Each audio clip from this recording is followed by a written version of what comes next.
Okay, well, let's just start in prayer.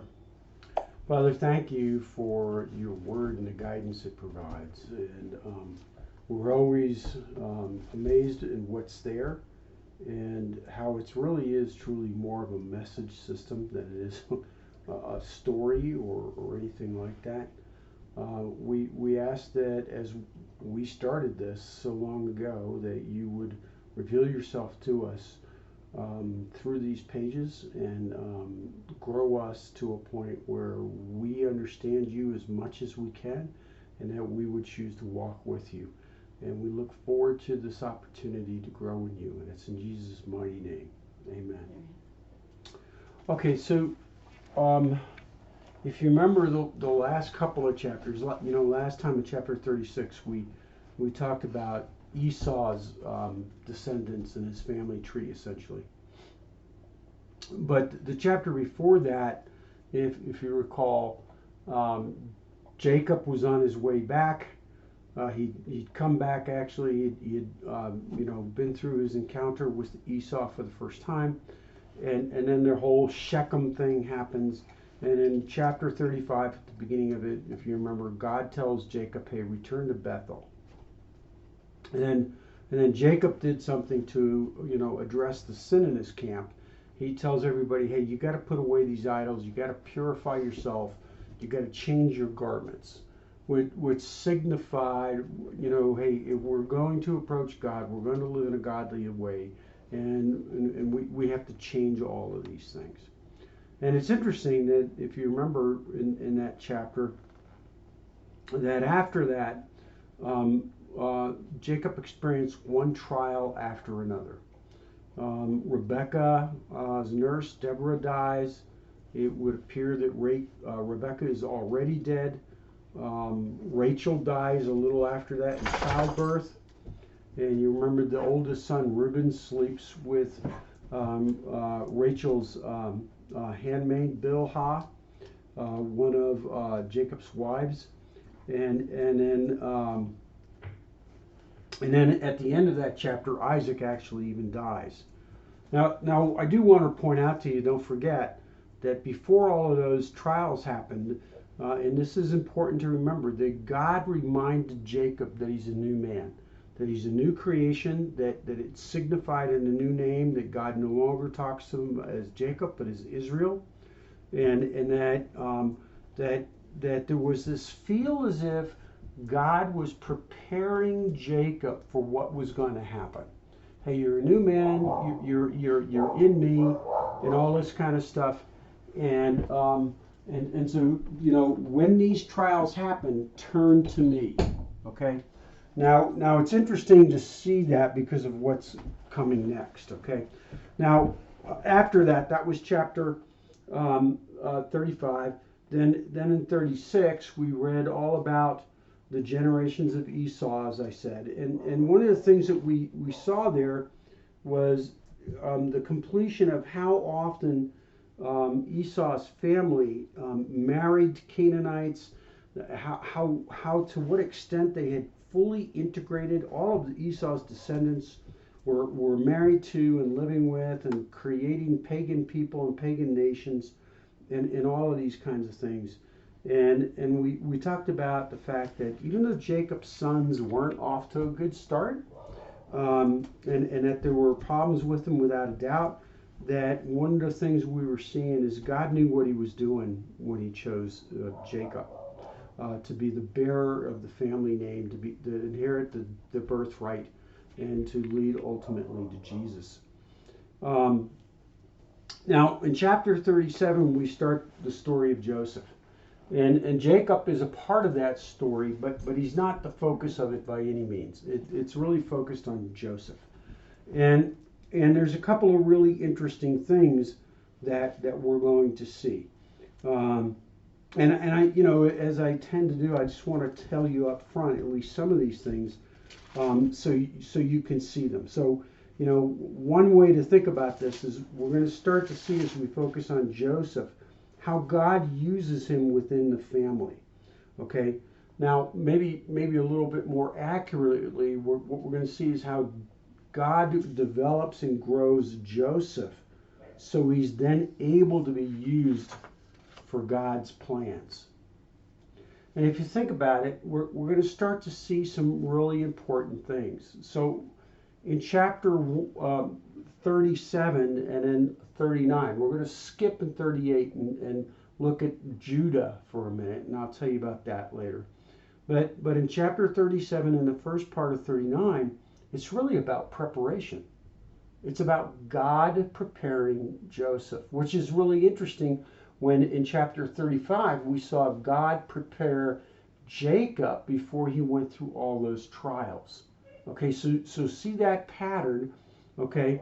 And Joseph will go through the same kinds of trials, and he'll continue to be grown and prepared by God for what's coming.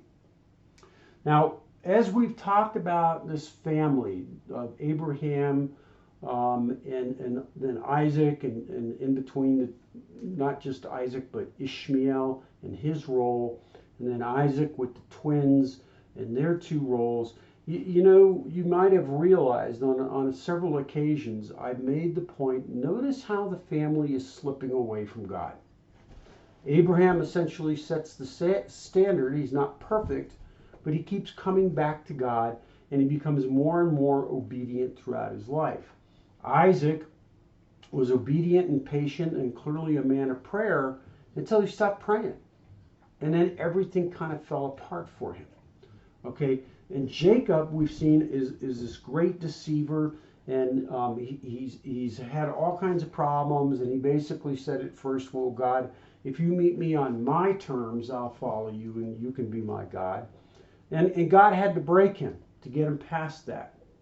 But right after that, then we start to see his sons, the first 10 in primarily, and the murders at Shechem, and the lying to the king prior to those murders, and then they're pillaging the village, and they're taking their families and their herds and everything else. And you remember we said it's getting hard to tell the difference between this family tree of Abraham, this chosen people, as God is going to make them into, and the Canaanites, the idolatrous, ungodly, immoral Canaanites, and all the people groups around them. And we said, well, what's the difference anymore between them? Well, that's what part of this story is all about. It's a story about how God has to do something. This family has moved so far from what he promised Abraham and what Abraham was in his lifetime. God will now intervene. And in the use of Joseph, he is going to change the course of Joseph's life. He's going to change the course of this nation of Israel's life. And ultimately, he's going to change the course of many lives all around Joseph. He's going to save a nation and his family. Okay? And it's interesting because when we think about this, what we see is, here's an example, if you will, the first one in the Bible, where God uses a man to save a bunch of other people. And isn't it interesting that when you look at the life of Joseph, what you find, some people have reported over 100 similarities or consistencies between his life and Jesus's life. Okay, and we're going to note many of them. The similarities are stunning, and it's more than the similarities. It's the fact that we're seeing that in this man who's used to save the family, to save the nation of Israel, because at the rate they're going, the direction they're going, they're never going to make it as God's chosen people. And so don't miss that story within the story, so to speak. That the man that God uses to save this plan that he has for a nation that will represent him to others just happens to be one that foreshadows Jesus in a stunning level of accuracy. Okay?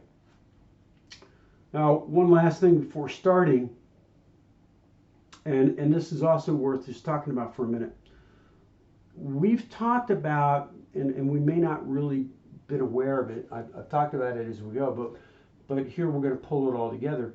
We've talked about a number of individuals already in Genesis that displayed a really interesting level of faith. I mean, an amazing level of faith. And each one did it in a different way under different circumstances. And they're actually, if you think about it, known for these things. So if you think about it, it started with Enoch. Okay? And old Enoch, you remember, was, walking with God, and then he was not. He was raptured. Well, Enoch in his life demonstrates the walk of faith. A walk with God even when you can't see him, but you trust his word and you walk so closely with him, God just takes you. Noah demonstrates the faith of perseverance over a lifetime through all the difficulties, 120 years of building this ark, all the time surrounded by immoral people, godless people who were probably persecuting him, according to Peter, okay, and mocking him and everything else, and he never lost step. And then he goes into the boat for over a year, remember? So Noah represents the perseverance of faith. Now Abraham demonstrates the obedience of faith. He obeyed even when he didn't fully understand. Like, take your son, your only son, and sacrifice him. He left God when God called him to a new land. He left everything he had to just follow God. He represents the obedience of faith, what faithful obedience looks like. Now, Isaac demonstrates the power of faith. Remember, he prayed for a wife. He prayed for children. Okay, and it was when he stopped praying that things stopped going well for him. Jacob demonstrates the discipline of faith. God is going to have to discipline, as we've seen, Jacob pretty severely at times. And later, Jacob himself is going to have to apply some own discipline of himself. So there's a combination of God's disciplining one of his chosen people and self-discipline. So Jacob demonstrates, and we see in his life, the discipline of faith. Now, if all of those things are true, Joseph's life demonstrates the triumph of faith. Like I said, he's a remarkable picture of Jesus Christ, a type, as it's often said. He foreshadows many aspects of his life are very similar to what Jesus is going to go through in one way, shape, or form or another. He's also, it's been said, one of very few people in the Bible of whom nothing evil is ever said. Okay, nothing negative. Okay, other than Jesus, of course. Daniel has nothing bad said about him. Neither does Enoch. Okay, so Joseph falls into some pretty special categories here. Not that he is perfect by any means, but this is the way God is portraying him to us. Okay, now as we go through this, we've got the same kind of problem, particularly this chapter 37, which is we can, because we're so familiar with parts of it, or at least portions of the story, we can miss really important things. And so I don't want to do that. So we'll go through it slowly, just as we have at certain times, okay? So Maya, will you read verses 1 and 2 for us to get started? Yeah, 37, right? Chapter 37. Okay, Jacob lived in the land where his father had stayed, the land of Canaan. This is the account of Jacob. Joseph, a young man of 17, was tending the flocks with his brothers, the sons of Bilhah and the sons of Zilpah, his father's wives, and he brought their father a bad report about them. Yeah, and we'll be surprised how much there is here to really think about here in a way. Marie, will you read the verses 3 and 4, please? Okay. Now Israel loved Joseph more than all his children because he was the son of his old age. Also he made him a tunic of many colors. But when his brothers saw that their father loved him more than all his brothers, they hated him and could not speak peaceably to him. Okay. So let's start in verse 1. Like I said, there's actually a lot here to think through. He's a tattler. Yeah, he's a tattler. But maybe you'll change your mind in a little bit. Now, I want to say right up front, this story is not necessarily sequential with what we just read in 35 and 36. And you'll see what I mean. I believe what God has done is he's followed the story through to the completion of Isaac's life, and then he's made the decision to tell us about Esau's family, just like he is every time that he then picked the other side of the family to lead to Messiah. And so, in essence, what we're doing is we're backing up in time, and you'll see why I say that in a minute. I just wanted to point that out to you. Jacob lived in the land that his father, in my translation, says sojourned, but it's the same idea. He lived there as a stranger, basically, and in the land of Canaan. And so, notice that.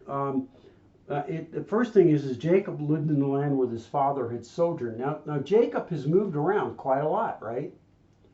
All of a sudden, old Jacob is saying, maybe if this land was good enough for my dad, I'm going to stay here too. See, remember, God had brought him back to the land. And so don't miss this point that, hey, he's faithfully staying in the land, okay? Now, in fact, he's so reluctant to ever leave the land again because of knowing the difference between the blessings of God when you're out of God's favor and the blessings of God when you're in God's favor. Then when the time comes for him and his family to go to Egypt, okay, God's actually going to have to tell him, it's okay, Jacob, go. Okay, so he's pretty serious about staying there. Okay. Also notice this contrast with Esau in chapter 36. Jacob stays in the land of promise where his father and his grandfather were. Esau did what?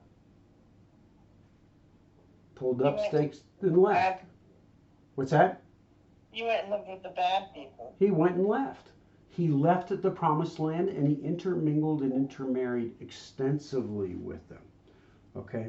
So there's actually, whether you recognize it or not, there's a specific contrast here. And notice that chapter 36 is all about Esau and what he did and where he went, essentially outside the will of God. And in verse 1 of chapter 37 starts with, but Jacob stayed there. Okay? So we see that Jacob is at least learning some, and he's staying there in contrast to Esau, who left for Seir. Okay. Verse 2, notice it starts, well, these are the records of the generations of Jacob. Not surprisingly, because in the previous chapter we saw the generations of Esau. And so now God says, now we're going to come back and we're going to follow Jacob's tree. This is the one that matters. And so he starts it in a similar way, letting you know, hey, we're going to follow the records of the generations of Jacob. Now, what happens right after that first sentence in verse 2? They introduced Joseph. Oh, but it says the generations of Jacob. Yeah, mine says this is an account of Jacob, so that to me it didn't make sense because if it's about Jacob, then why are they talking about Joseph? Well, no, but it's the generations, the account, the descendants of Jacob. Okay, and notice as we go on, basically all it mentions about the brothers is and his brothers. So we're told right here, amongst these 12 brothers, one stands out. One is different. Okay, Joseph. And God's making a deal. I mean, we're going to see the descendants of the family eventually. Don't worry about it. But God is making a point here, and that is, this one stands out. And I'm going to focus on him. That's what God is telling us here. Is that, now the family, I'm going to focus on Joseph. Okay? And it's interesting to see that, how that the redemptive story is going to follow through this Joseph now primarily, at least for the rest of Genesis, and or most of the rest of Genesis. And it's a story of redemption focusing on the Redeemer. Okay? The Redeemer for this family. Notice, how old is Joseph? 17. 17. He's pretty young. He's pretty young. Joseph, 17 years, was pasturing the flock with his brothers while he was still a youth along with the flocks. Now, there's no additional discussion right here about the brothers. There will be in a minute, but again, notice how it started. Like I said, here's the descendants, here's the family, here's the the heritage, the generations of Jacob, and basically he talks about Joseph. So there's a real message there. Now, it's also interesting to see that he's a shepherd. He's shepherding. Okay? Who's a shepherd? Jesus. Okay? So he's pasturing sheep with his brother. And as I point out, we're talking about Joseph. Notice it doesn't talk about Reuben, doesn't talk about Levi, doesn't talk about Simeon. It goes straight to Joseph. Now, in part that's because we've already seen Reuben, Levi, and Simeon. Then we've seen their bad side. Okay? And we're going to see the bad side of Judah in just a few minutes. Judah, or next chapter. Judah is brother number 4 in terms of birth order. Okay? But instead, the Bible skips to Joseph, as I said. Now, the word here for pasturing is ra'ah, and it means literally to pasture over flocks. However, it's figuratively used to include the idea of supervising. Now, the use of this word in the Hebrew language, the sentence structure and everything else, what I've read is that what it really implies very specifically is that the brothers are pasturing the sheep and Joseph is pasturing, supervising the brothers. Okay? Again, interesting. Jesus describes himself as a shepherd, but he shepherds people, not sheep. Okay? So, the similarities begin. As I said, some people have reported that there's well over 100 similarities between Joseph's life and Jesus's life. Okay? And so it's interesting. It's interesting also that not only is he 17 and he's pretty, he's out there shepherding a tough job, but at 17 he's supervising his 10 older brothers. And some of those brothers have got to be a fair bit older than he is. So how is it that this happens? We don't know. Now, Jacob may very well have had good reasons for this, and I suspect he did, and I'll show you in a second. But you can already see that there's going to be seeds of jealousies being sown by this. It's a patriarchal society. The oldest son is somebody special, and we know Rueben has done a bad thing by sleeping with one of Jacob's wives. Simeon and Levi killed all the men in Shechem and lied and deceived and all of these kinds of things. Okay? And yet, still, having said that, the youngest at this time is the one who's over all of them. And so it's pretty easy to understand why jealousy would be started here. Okay? So Joseph is already set apart from his brothers. Okay? Now this is another one of those important things to see. This is just like Jesus, who was obedient to the Father and set apart from his brothers, the rest of the Jewish nation. Okay? The resentment that Jesus felt from the Pharisees is consistent with the idea that Joseph's brothers resent him. Now, in Jesus' case, that resentment ultimately resulted in what? His crucifixion, his death. And in Joseph's case, that resentment is ultimately going to lead to what? Throw him in a pit. Right? They're going to try to kill him. So we see all of these similarities, like I said. Okay? Now, again, given Reuben, Simeon, and Levi's experiences that we've already read, plus the fact that the other brothers participated at some level, it could probably be understandable why Jacob favors Joseph so much.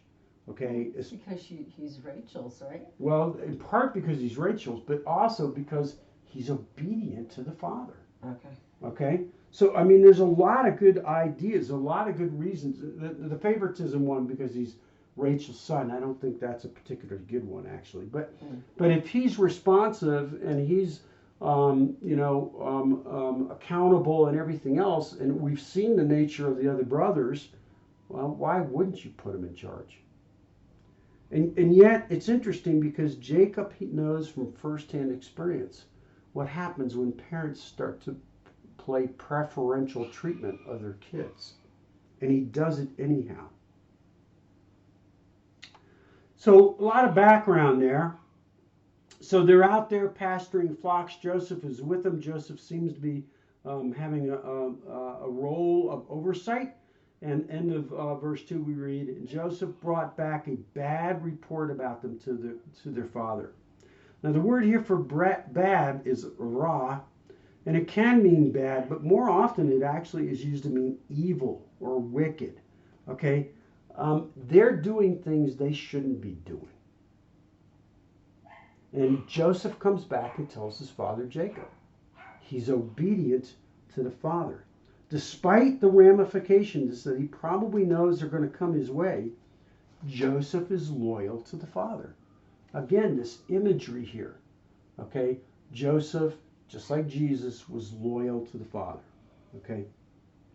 Verse 3, it goes on to say, now Israel, notice it's Israel, not Jacob, loved Joseph more than all his sons, because he was the son of his old age, and made him, my translation says varicolored tunic. I think where you said a multicolored. There's all kinds of things in there. The reference to Jacob as Israel means what? What does that mean? When does the Bible use Israel versus Jacob? When he changes his name. Well, okay, but he doesn't use it consistently after that. Notice how the chapter starts. Now Jacob. Maybe when he's obedient. When he's spiritually obedient, when he's following God, when they want you to see the relationship to God, and when he's working in the flesh, when he's living in the flesh, you're going to see him referred to as Jacob. Now notice what it says here is in the beginning of verse 3. Now Israel loved Joseph. This again is a reference back to the father loving the son. Okay, and so in a spiritual sense, this relationship is also demonstrating Joseph is a type of Jesus yet to come. Okay. Now, this term for varicolored or multicolored robe, I'm not sure exactly how it became multicolored. There's a history to that. But the word in Hebrew literally means the palm or sole of your foot. Okay? So, that palm part, that fleshy part, the sole part of your foot, that type of thing.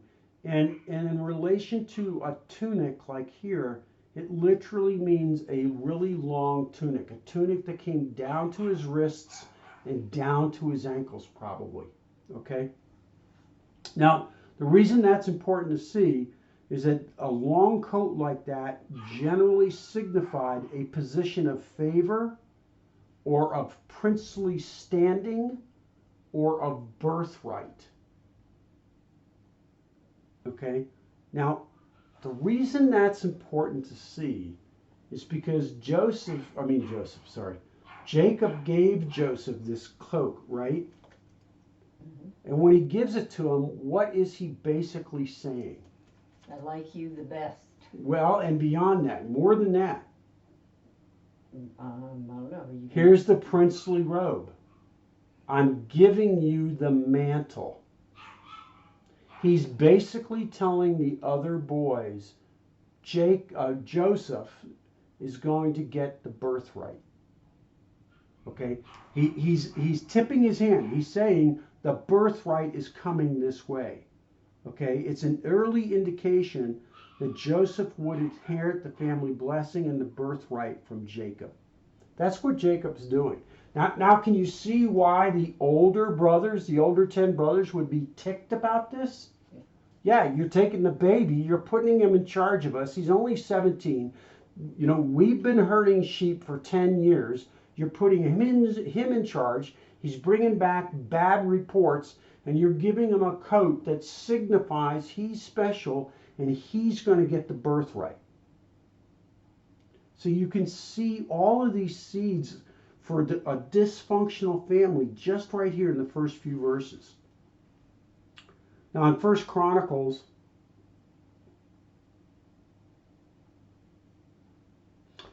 chapter 5, verses 1 through 2, we read, "Now the sons of Reuben, the firstborn of Israel, for he was the firstborn, but for as much as he defiled his father's bed, his birthright was given unto the sons of Joseph, the son of Israel. And the genealogy is not reckoned after the birthright. For Judah prevailed above his brethren, and of him came the chief ruler. The birthright was Joseph's." Now what that really means is, and the chronicler summarizes this for us many generations later, is that Joseph is going to get the birthright, the double portion. But Judah is going to get dominance in the blessings. So we're going to see that come to actually play out in the next several chapters of Genesis as we close out this book. The double portion, the birthright, will fall to Joseph. He's going to get 2 sons, and those 2 sons are going to be counted as one of Jacob's kids. Both of them are, okay? But dominion is going to be Judah's, not just through the prophetic blessing of Jacob, but because, of course, it's his tree that leads down to Jesus, okay? And when we talk about this, this is no minor thing. Because remember, what did Esau and Jacob fight over? Birthright. The birthright. And remember, it was such a violent fight that Jacob had to leave for 20 years for his life, because Esau was going to kill him if he stayed around. All right, well, verse 4, his brothers saw that their father loved him more than all his brothers, and so they hated him. They could not speak to him on friendly terms. And the word here for friendly terms means basically shalom. It's shalom. And it basically says they couldn't even speak to him in peace. There was nothing any of these brothers could talk to Joseph about and do it in a peaceful, brotherly, loving way. I mean, they just couldn't do it. They wouldn't do it. They were so jealous and mad. And again, it starts to sound like Jesus' relationship with the religious leaders, the Pharisees. They wouldn't even talk to Jesus. They hated him. They hated him so much, they set him up repeatedly, and ultimately, when they couldn't find anything, they just took him to Pontius Pilate and said, kill him. Well, this verse 4, what it does is it verifies all the things I've been saying. His brothers literally hate him. They can't speak to him. Verse 5, then Joseph had a dream, and when he told it to his brothers, get that, they hated him even more. Gee, that's great. He said to them, please listen to this dream which I have had. For behold, we were binding sheaves in the field, and lo, my sheaf rose up and also stood erect. And behold, your sheaves gathered around and bowed down to my sheaf. All right, well, first of all, when he talks about sheaths, what is he talking about? Do you guys have any ideas what that is? Is that a stick or? Well, it's more than a stick. Oh. Maya? No, I was just saying, is it all the wheat that's been downed? That's right. They're cutting. They're farming as well as ranchers. And so the dream is they're all out there harvesting the grain. They're cutting the stalks off, and they're binding them together. And in this dream, Joseph sees his sheath, his binding, rise up, stand erect, and that the rest of them bow down before him. Now, it's been pointed out that Joseph is a great prophet. He's a great man of God, but maybe he wasn't the best politician. Okay? And perhaps, given the fact that his brothers hate him, which he probably knows, it might not have been the wisest thing to tell this dream to them. But he does. And the dream confirms that he has authority and will have authority over the brothers. It's the last thing that they wanted to hear, okay? Especially when he's been out already in charge of them while they're shepherding the flock.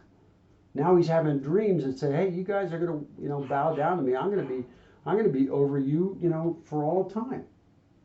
Okay? You can see how, they're just likely to get madder and madder. He tells them essentially, "I will have authority all over you." Now this is interesting because, again, it reminds us of Jesus. Okay? In Matthew chapter 26, verses 63 through 65, we read, "But Jesus remained silent, and the high priest said to him, 'I adjure you by the living God, tell us if you are the Christ, the Son of God.' And Jesus said to him, 'You have said so. But I tell you, from now on, you will see the Son of Man seated at the right hand of power and coming on the clouds of heaven.' When the high priest tore his robes and said, 'He has uttered blasphemy. What further witness do we need? You have now heard his blasphemy.'" See, Jesus didn't hesitate to tell them who he was and what his role was. And so Joseph doesn't either. Now it's important, before we go too much further, to point out, when we talk about preparation, notice Joseph has a dream. God is starting to prepare Joseph. He's starting to let Joseph know, "Hey, I can speak to you through dreams." Notice how prophetic this really is. Not only is he going to rule over the brothers, by what means is he going to use for them to originally bow down to him? He's going to have food and they don't. There's a famine and they come for grain. They come for wheat or corn or grain, something. And notice it doesn't say exactly what it is, but they come to him for agricultural food.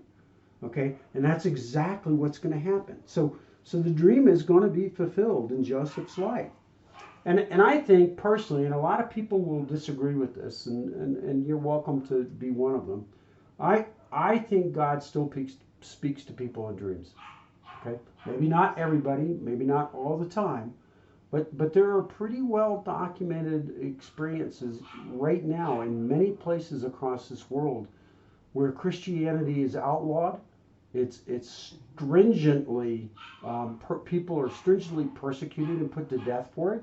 You cannot bring Bibles into that land, and yet it's documented that people are having visions of Jesus speaking to them, and they're coming to Christ. So I think Jesus can still do that today. All right, well,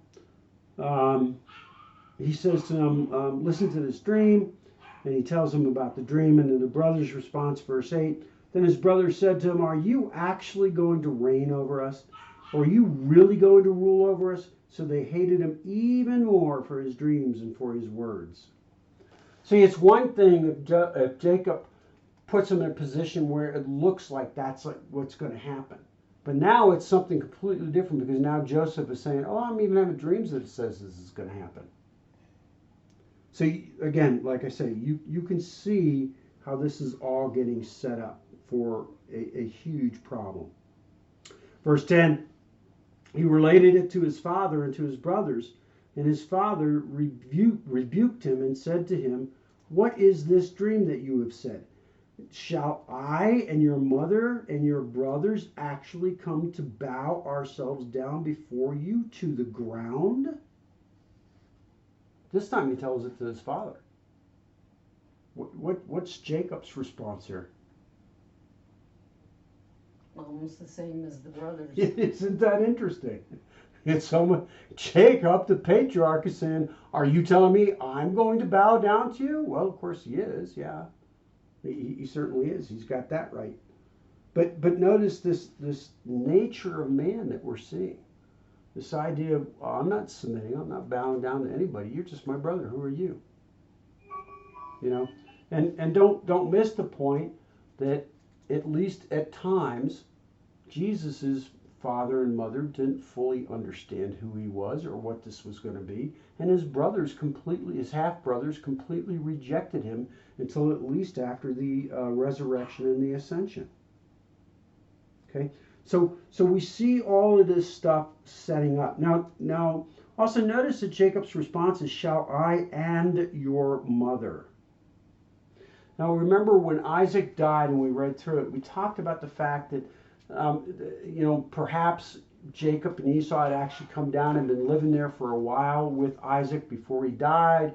And we don't really know the exact chronology of all of this. Some people have looked at this sentence and said, why would Jacob say that? His mother's, Rachel's, already dead. Because we read about it already. But my contention is that was the completion of the story. This may actually have happened when they were still living with Isaac, in the region of Isaac. Isaac may not be dead yet. Remember, if you do the ages and the years carefully, Isaac is aware of Isaac is aware of Joseph. In fact, he lives until 3 years after this, until 3 years after Joseph is sold. So I think Rachel is actually still alive at this point. Now, you may not remember this yet, or remember this, but when we went through Revelation, in Revelation chapter 12, verse 1, there was this weird sign in this that Revelation told us about. And when we read that, we actually came back here and we looked at this. And I know it's been a long time since we did that, but I'll just read to you Revelation 12:1. And a great sign appeared in the heaven, a woman clothed with the sun and the moon under her feet, and her head had a crown of 12 stars. She was pregnant and was crying out in birth pains and the agony of giving birth. And another sign appeared in heaven. Behold, a great red dragon with 7 heads and 10 horns, and on his head 7 diadems. His tail swept down 1/3 of the stars of heaven and cast them to the ground. And the dragon stood before the woman who was about to give birth, so that when she bore her child, he might devour it. She gave birth to a male child, one who is to rule over all the nations with a rod of iron. But her child was caught up to God and to his throne. In other words, the dragon fails. But what Jacob is doing right here when he interprets Joseph's dream is he's interpreting Revelation 12:1 for us. He's telling us that these 12 stars represent the 12 tribes of Israel. Okay? And so this male child must be a Jewish boy. And who else would it be that the dragon, wants to swallow and devour and is thwarted from doing it because he's caught up to God's throne? In other words, his plans fail. So a lot going on here, okay? He tells these dreams to his father, and at the second one he tells the dream to his father. The first one he tells just to the brothers. Maybe Rachel's mother is not yet chronologically dead yet. I think that's actually the case. I tend to believe that. And an awful lot going here about the relationship between Joseph, his father, and this whole idea that Jacob has signified that that's what's going to happen. He's going to put Joseph in charge. Joseph then having these dreams, and he is technically already in charge.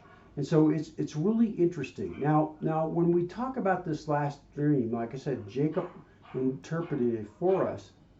Jacob obviously doesn't particularly care for the dream, okay? But notice what happens in the next verse.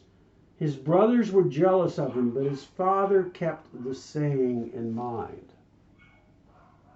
Does that remind you of anybody? The father kept the saying in mind? Well, the same kind of thing is said about Mary on 2 separate occasions. Mary, the mother of Jesus. In Luke chapter 2, verses 17 through 19, we read, And when they saw it, they made known the saying that had been told them concerning this child. And all who heard it wondered at what the shepherds told them. But Mary treasured up these things, pondering them in her heart. Now, a little bit later in Luke, following on, we read a couple of more things, first in 17, 18 to 19, and then later in 49 through 51. We read, and when they saw it, they made known the saying that they had been told them concerning the child, and all had wondered, brother, blah, blah, blah, blah, blah. And then it goes on to say, and he said to them, why are you this is Jesus now speaking to his parents, and he said to them, why are you looking for me? Did you not know that I must be in my Father's house? And they did not understand the saying that he spoke to them. And he went down with them and came to Nazareth and was submissive to them. And his mother treasured all these things in her heart. See, Mary and Joseph didn't fully understand all that had to do with their son Jesus, just like Joseph's family. And it's worth thinking about this for a minute. You're persecuted by your brothers, a large number of them. Your mother and father don't really understand. You're having these dreams that you're going to be in charge. You know your brothers are fairly evil, okay? And it's really an interesting thought when you think about where is Joseph coming from and what's his life like at this early stage, okay? In fact, it's actually worth asking the question, even though we already talked about it at the beginning, okay?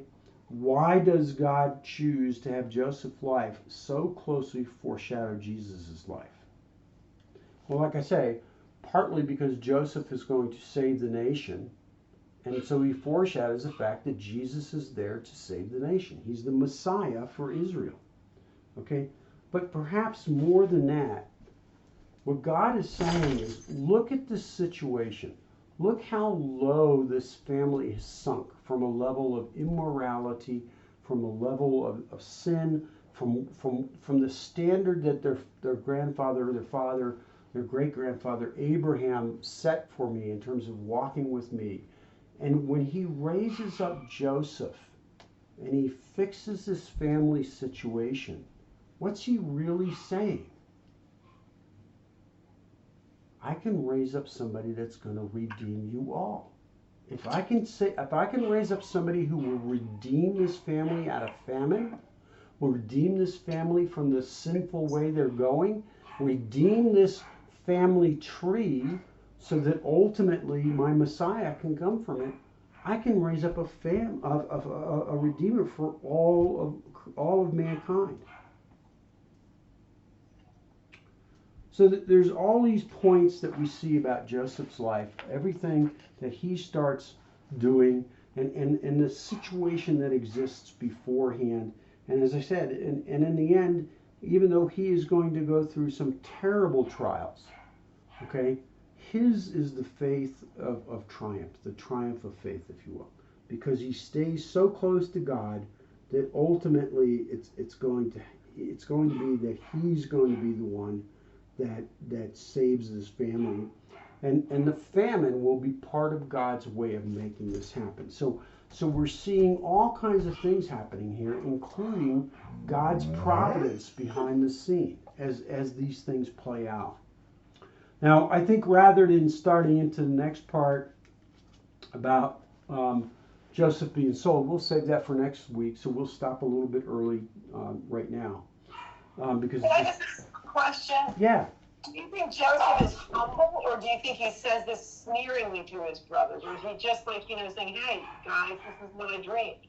So there's no indication one way or the other that I'm aware of, but I do think that there is some humility, there's some learning about God's care for him and providence of him, and everything else that goes on when he's in jail. So if you ask me my opinion, there might be some humility that he's lacking. But like I said, he may not be the best politician. He might not be the best, wisest of, in terms of what he shares with his brothers and what he keeps to himself. But I don't think it's if there is any truth to that, I don't think it's to a degree that he's actually arrogant and sinful in that, if that helps. He's naive. I think naive is a good one, yeah. I think there is some of that, okay, without a doubt. Personally, that's my feeling, okay.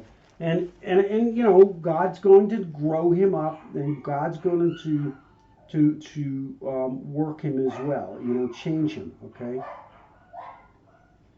So, you know, he's had these two dreams now. We've already seen that God is training him that, hey, look, I can talk to you through dreams. Dreams are going to be an important part of your life from here on out. It's going to get you in trouble at first, but it's going to get you out of trouble later. Okay? And we're going to see how all of this plays out throughout now the life of Joseph and their family. Okay? Any other questions here? I'm good. Sorry, I have to go on mute. Ask him to shut up. Yeah. Okay. Nothing else? All right. Who wants to pray? All right.